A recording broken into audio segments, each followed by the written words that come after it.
അങ്ങനെ fifth finale grand finale വീക്കിൻ്റെ ആദ്യ ദിവസമായ തിങ്കളാഴ്ച ഇന്ന് എല്ലാവരും ഇങ്ങനെ മുഴുകിയിരിക്കുമ്പോൾ അവരവരുടെ ജോലിയിൽ അപ്പം പെട്ടെന്നുണ്ട്. ജിൻഡോ ലിവിങ് റൂമിലേക്ക് വരുമ്പോൾ കണ്ടു ഒരു പെട്ടി ഇരിക്കുന്നു. ഇതെന്തൊരു ബോക്സ് പോലെ, ഇതെന്തൊരു അൽമറ പോലെ എന്ന്. അപ്പോൾ വിളിച്ച് ജിൻഡോ പറയും, ഇതോ ഇവിടെ എന്തോ ഇവിടെ അൽമറ വന്നിട്ടുണ്ട്, ധാര വെച്ച് പോയെന്നറിയില്ല, ഇതെന്തോ സംഭവമാണല്ലോ. അപ്പോഴേക്കും എല്ലാവരും ഓടി എത്തി. അപ്പോൾ ഋഷി ഓടി വന്ന് പറഞ്ഞിട്ട് അത് നോക്ക് എന്താ നോക്ക്. ഋഷി പിടിച്ച് അയ്യോ ഇവിടെ എന്തോ സംഭവം ഒന്നുണ്ട്. അങ്ങനെ ഋഷി ഭയങ്കര ബഹളം വയ്ക്കുന്നത്. ഋഷി പക്ഷേ കാണിച്ച് കൂട്ടുന്നൊക്കെ ഭയങ്കര ഒരു ഓടാണ്. ഓഡ് മീൻസ് ഒരു ഇത്രയും വലിയ മനുഷ്യനല്ലപ്പോൾ, അത് 18 വയസ്സ് കഴിഞ്ഞൊരു ചെക്കനല്ലേ അറ്റ്ലീസ്റ്റ്. പേടിക്കാണ്. ആ തുറക്ക്, ആ ഈ കബോർഡിനകത്ത് ആരുണ്ടാവും എനിക്കതല്ല. ആദ്യം ജാസ്മിനെ കുറച്ച് തള്ളി, പിന്നെ ശ്രീധുവിനെ തള്ളി. ശ്രീധു പോയി നോക്ക് എനിക്ക് പേടിയാന്ന് വെച്ചാൽ അങ്ങനെ എന്തിനങ്ങനെ ആക്ഷൻ കാണിക്കും, പോയി നോക്കേണ്ട കാര്യമുള്ളൂ. അതിപ്പോൾ എന്തായിരിക്കും അങ്ങനെ സംഭവിക്കുമ്പോൾ നമുക്ക് മനസ്സിലാക്കാവുന്ന കാര്യമാണ്. മീൻസ് അതായത് ഇത് ഇന്നാ സംഭവം. അപ്പോൾ ശ്രീധു ധൈര്യത്തോട് പോയിട്ട് തുറന്നു നോക്കുന്നുണ്ട്. അങ്ങനെ ശ്രീധു അങ്ങനെ തുറന്നു നോക്കുമ്പോൾ ആദ്യം കാണുന്ന ആരെയാണ്? അവിടെ കാണുമ്പോൾ പെട്ടെന്ന് ഡോർ തുറന്നതും ജാൻമണി. അങ്ങനെ സർപ്രൈസ് അവിടെ ഇതാവുന്നു. ജാൻമണി ഫസ്റ്റ് എൻട്രി ആവുന്നു. അപ്പോൾ വീക്കിലേക്ക് പുറത്ത് പോയ കണ്ടൻസൻസ് ഓരോന്നായിട്ട് അകത്തേക്ക് കയറുകയാണ്. അപ്പോൾ ഫസ്റ്റ് ജാൻമണി കയറുന്നു, എല്ലാവരും കാണുന്നു. ഭയങ്കര സന്തോഷം. അതായത് പ്രത്യേകിച്ച് ജിൻഡോ ആദ്യം ഓടിപ്പോയി പുറത്തേക്ക്.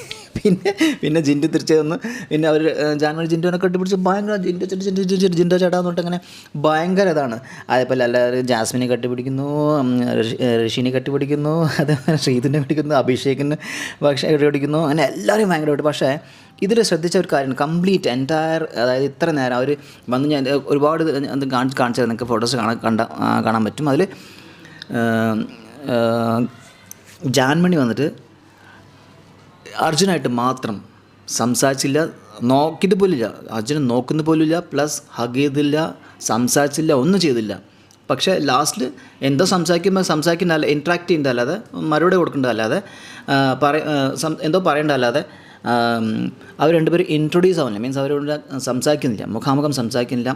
അത് ആ മുഖത്ത് നന്നായി കാണാൻ പറ്റുന്നുണ്ട്.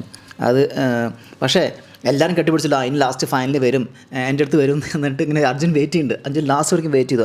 അർജുൻ അതായത് ജാൻമണി ഇപ്പോൾ വരും, ജാൻമണി വരും. പക്ഷേ ജാൻമണി അർജുൻ്റെ അടുത്ത് വന്നില്ല. അത് കിച്ചണിൽ പോയി നിന്നിട്ട് പോലും അവരവിടെ ഇങ്ങനെ സംസാരിക്കുമ്പോഴും അപ്പോഴും അർജുൻ നോക്കി വെയിറ്റ് ചെയ്യണം. ആ മുഖത്തിൽ ഇങ്ങനെ അർജുൻ്റെ മുഖത്ത് നല്ല വ്യക്തമായിട്ട് കാണാൻ പറ്റും.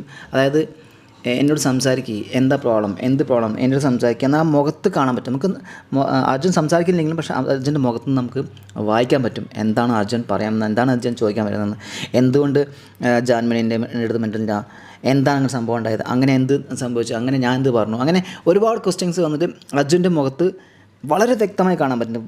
അത് ആക്ച്വലി ഞാൻ പറയണമെങ്കിൽ എന്ത് തന്നെ ആയാലും ജാൻമണി ഈ ചെയ്തത് വളരെ വളരെ വളരെ മോശമായി പോയി. കാരണം മനുഷ്യൻ്റെ ഏറ്റവും വലിയൊരു ഗുണം, അത് എത്ര തെറ്റ് ചെയ്താലും ശരി, അത് എന്താ പറയുക, നമുക്ക് എന്താ പറയുക, മാപ്പ് കൊടുക്കാൻ പറ്റാത്ത തെറ്റെന്ന് പറയുന്നത് അത് അതിന് വേറെ സെക്ഷൻ ഉണ്ട്. പക്ഷേ അതല്ല, ഇതൊരു ഗെയിമാണ്. ഗെയിമിൻ്റെ ഭാഗത്ത് നമുക്ക് അങ്ങോട്ട് ഇങ്ങോട്ട് ക്ഷമിക്കുന്ന ഏറ്റവും വലിയ കഴിവ് അത് നമ്മൾ ഈ മനുഷ്യർക്ക് മാത്രമേ ഉള്ളൂ. അതാണ് അവിടെ കാണിക്കേണ്ടത്. ഇപ്പോൾ ഇതെല്ലാം കഴിഞ്ഞു, ബിഗ് ബോസ് കഴിഞ്ഞു, തിരിച്ചു വന്നിരിക്കുകയാണ്. അവിടെ ടോക്സ് ഉണ്ടാവും, അതൊക്കെ കഴിഞ്ഞ് അവിടെ വിട്ടു പോകേണ്ട കാര്യങ്ങളാണ്. അവിടെയാണ് നമ്മുടെ റീഡിഫൈൻഡ് എന്ന് പറയുന്നത്. റീഡിഫൈൻഡ് ആവേണ്ടത് ജാൻമണി അവിടെയാണ്. അപ്പോൾ ഇതിൻ്റെ അർത്ഥം ജാൻമണി ഇപ്പോഴും ബിഗ് ബോസ് വിട്ടില്ല, ജാൻമണി അതും പിടിച്ചു നിൽക്കുകയാണ്. അത് തെറ്റാണ്. അത് ചെയ്ത് വളരെ തെറ്റാണ്, ചെയ്യാൻ പാടില്ല. അത് അവിടെ ഫിനിഷാണ്.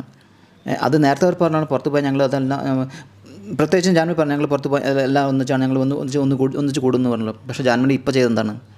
ജാൻമണി അത് ചെയ്യാൻ പാടില്ല. ജാൻമണി ഒരിക്കലും അത് ചെയ്യാൻ പാടില്ല. അവരായിട്ട് സംസാരിക്കണം, എല്ലാവരും സംസാരിക്കണം. കാരണം അത് അവിടെ ആ ഗെയിം അവിടെ ഫിനിഷാണ്. എന്തോ വൈരാഗ്യം എന്തൊക്കെയാണ് അത് അവിടെ ഫിനിഷ് ചെയ്തു. ഇപ്പോൾ വീക്കെൻഡായി, ഇപ്പോൾ എല്ലാവരും തിരിച്ചു വരും. അപ്പോൾ ആ മുഖം കൊണ്ട് നിൽക്കുകയാണോ? അപ്പോൾ ആ അർജുൻ നോക്കിക്കുന്നുണ്ടോ? അതൊക്കെ ഗെയിമിൽ കഴിഞ്ഞു, ഓർഡർ കഴിഞ്ഞ് എന്ത് സംസാരം അതവിടെ ഫിനിഷ് ചെയ്യേണ്ടതെന്ന്. അല്ലെങ്കിൽ സംസാരിച്ച് തീർക്ക്. കാരണം മനുഷ്യൻ്റെ കാര്യമാണ്, അത് അത്രയേ ഉള്ളൂ. അതിപ്പോൾ മനസ്സിലാവില്ല, അതില്ലാത്തപ്പോഴാണ് മനസ്സിലാകാൻ പറ്റുള്ളൂ. സോ അത് ജാൻമണി ചെയ്ത് തീരെ ശരിയായില്ല.